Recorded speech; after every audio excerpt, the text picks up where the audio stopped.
A plan is taking flight to save Brainard Airport in Hartford. It could be in danger of closing, but there is a grassroots association working right now to keep the runway open. Channel 3 Eyewitness News reporter Sharon Johnson is live at the airport right now with more on what they're doing. Sharon?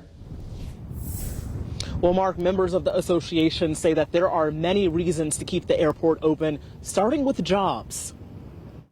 We bring aircraft in from all over New England and the mid-Atlantic states. Barbara ROWLEY owns VIP AVIONICS, a company that provides maintenance, avionics, and instrument repair for aircraft across the country. Her business is one of several that could be in jeopardy, with talks of closing the Hartford Brainard Airport. We could bring in a good handful of people who have business interests that would be jeopardized. Last year, the Hartford City Council approved a resolution introduced by Councilman James Sanchez to explore closing the airport and redeveloping the area. The resolution also approved the South Meadows Area Redevelopment Task Force, which will recommend the next steps for the area. But the newly formed Hartford Brainard Airport Association, which represents pilots, business owners, and supporters of the airport, is fighting back. The people who I'm mentioning who use this airport are active pilots, they are hangar owners, they are aircraft owners. Pilot and member Michael TEIGER says a century-old airport brings in business, supports local jobs, and is vital for the state.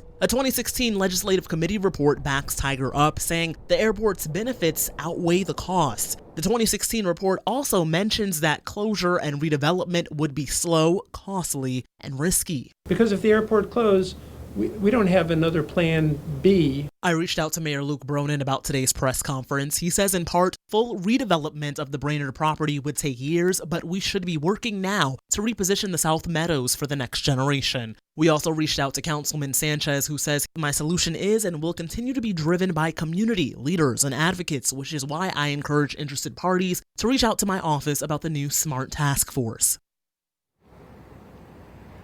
And we also reached out to the Connecticut Airport Authority. A spokesperson says in part, quote, the Connecticut Airport Authority has no intention to close the airport and is not in a position to allocate its own financial resources to initiate this process. In order for an airport such as Brainard to achieve its maximum potential, support from the city is needed. Now, meanwhile, the association says that they want transparency from city leaders about their plans for the airport. And meanwhile, the SMART task force is set to start meeting next month, and they have 90 days to bring recommendations. Live in Hartford tonight, Sharon Johnson, Channel 3 Eyewitness News. Sharon, thank you very much. Still ahead tonight.